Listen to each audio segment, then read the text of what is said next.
So if you watched the last video, we were talking about getting these boots greased up and treating the leather so that it lasts longer. I said in the last video that the next one was going to be, we're going to talk about laces. This is actually the same day as the last video. It'll just be uploaded at another time. But these are the laces I like to use. These are called Rhino laces.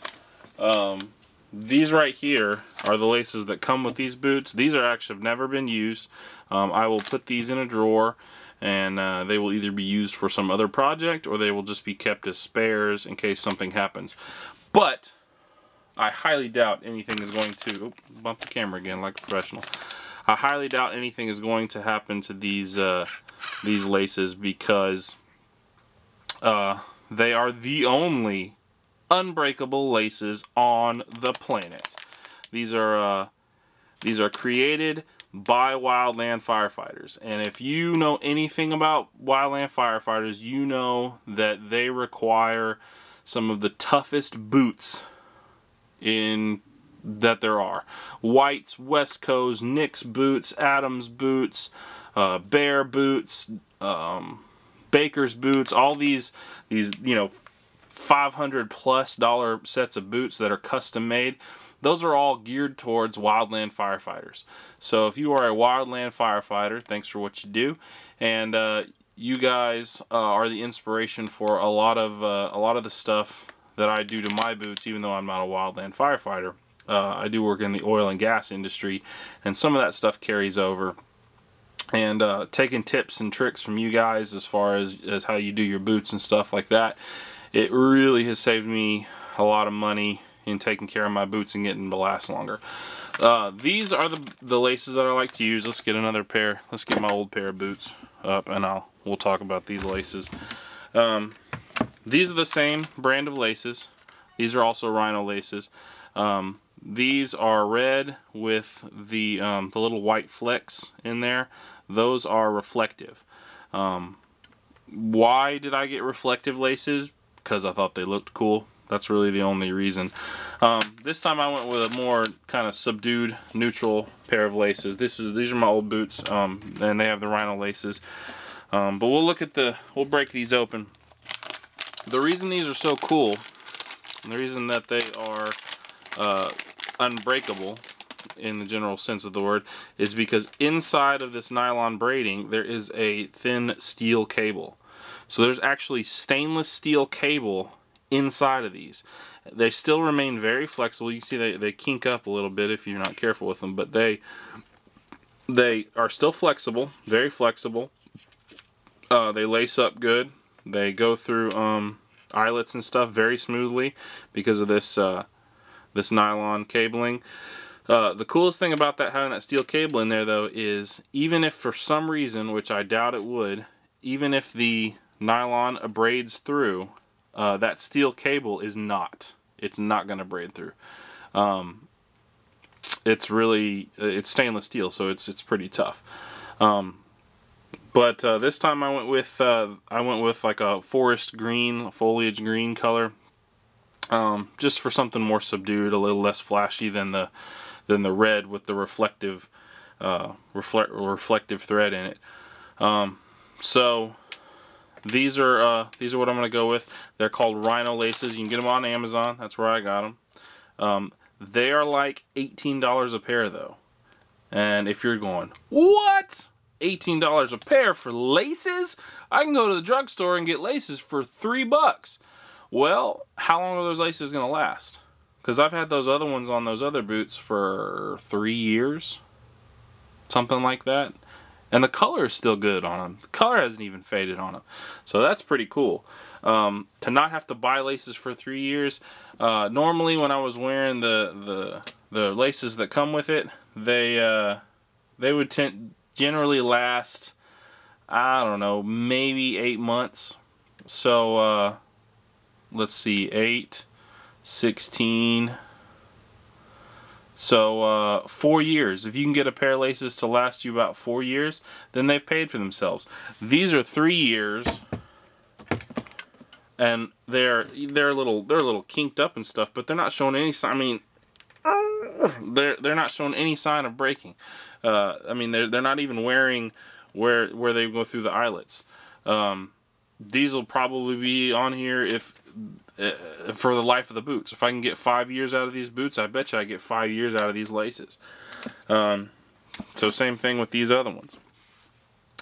So these Rhino laces are pretty excellent. Yeah, but anyway, they're expensive, but I think they're worth it. And it kind of, the other cool thing about it is, you know, it kind of personalizes your boots. You know, a bunch of people might have a pair of these Wolverine Herons, but not everybody's got a pair of Wolverine Herons that have, you know, foliage green laces.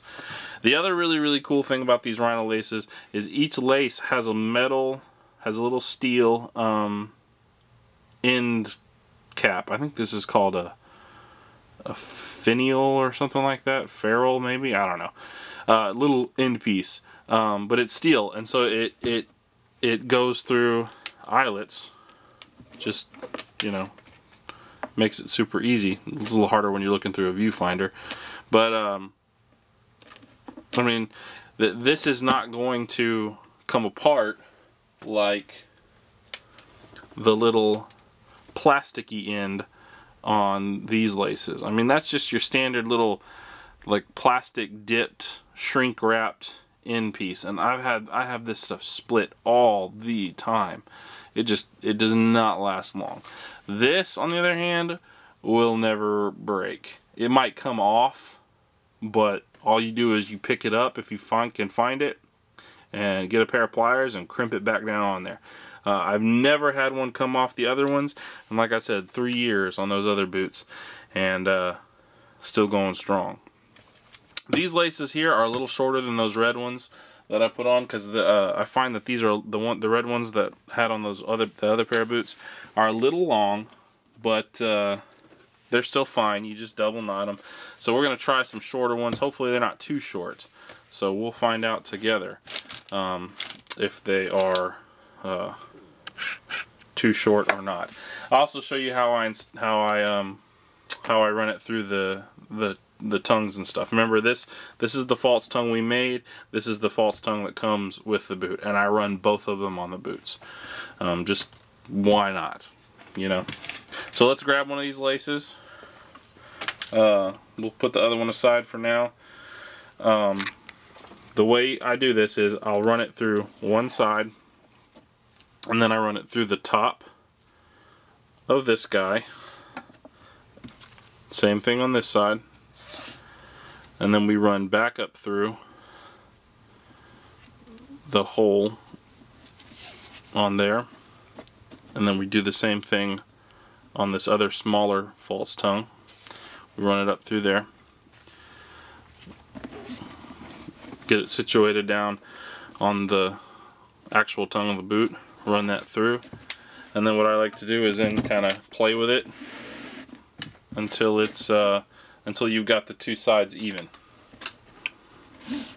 This is the crucial step, is making sure that these two sides are even. Once they're even, the rest just laces up super easy. And really, I'm doing a video on how to lace up boots. I know that's dumb, but I'm really showing you the laces and how easy they go through the eyelets more than anything else. But if you can't lace up your boots, well, then maybe, you know, that's a discussion that you need to have with somebody else.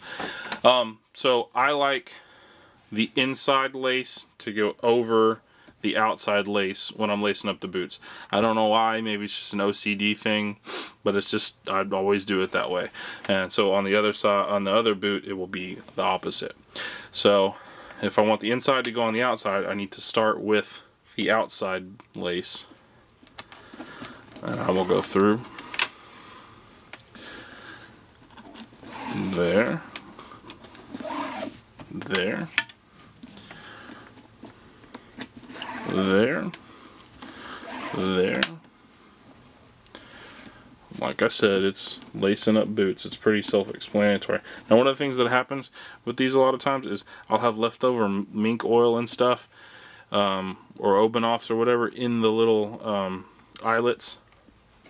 If that happens and you get them on the laces, it won't hurt these laces. It really won't hurt any laces. But that's one of the reasons I like to let these dry completely before I lace them up and get them ready for work. But it's not the end of the world. It won't really hurt them. So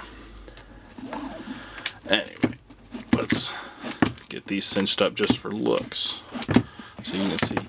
So there's that, and you see how what those false tongues do now. How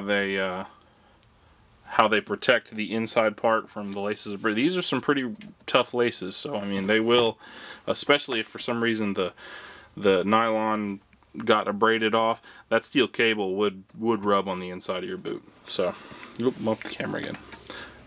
So same kind of deal. Inside, that's where these speed loops are so great. And then we'll back up. Whoa.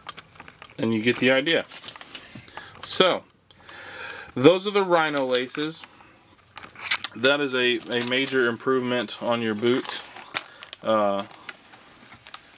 This just about wraps up this whole kind of series on these boots. The last in the series that I think I'm gonna do after the laces is, I think I'm gonna find a place where I can send off this old pair of boots, and I'm gonna have them resoled with like a real high quality sole, and we're gonna see if I can have the whole inside tongue part replaced with a fully gusseted tongue. That means that this will not flop forward. It will all be kind of one piece, one big flap going all the way across the top. But we'll see. That may not happen. I don't know. This is pretty much the end of this series. If these get sent off and get resold and everything, then I'll tack it on at the end, and we'll just add another one. But this one's about the Rhino laces. So there's other good laces out there. I don't remember particularly. These are the ones I like. I like the packaging. I like the little metal end caps. I like how easily they lace up, and I like that they come in a ton of different colors. So yeah, if you want a very easy upgrade, maybe not necessarily cheap in the traditional sense of the word, because $17–18 for a pair of laces is not what I would consider cheap. But if you want an easy upgrade for your boots, definitely check out the Rhino laces. I really like them. And if you didn't see, these were originally funded by a Kickstarter, which I always think is cool. I didn't have anything to do with that Kickstarter, because it was I didn't know about these laces until after all that. But they're definitely excellent laces, proudly made in the U.S. Got the little flag. If that sort of thing is important to you, I always try to buy U.S. if I can. Just sometimes the economics of things don't allow that, but why not? These are great. I love them on my other boots, and I'm sure I'll love them on these boots. So thanks for watching, guys. I hope this series has been helpful on taking a cheap pair of boots and making them a lot better. If you have liked this series at all, or if you've gotten anything from this series, share the video, like it, subscribe if you want to subscribe. I just kind of do these for fun, just for my own personal thing, so I'm not, not going to beg people to subscribe. But if you like it, reviews on just kind of everyday simple stuff that makes your life easier and more fulfilling, then check me out, because that's what I do. I take something that I've used for a long time and that I know works and helps me out, and things that work really good for me, and I try to share them with everybody. So anyway, if you liked them, do all the subscribe, like, you know what to do. So thanks for watching, guys. Appreciate it. Bye.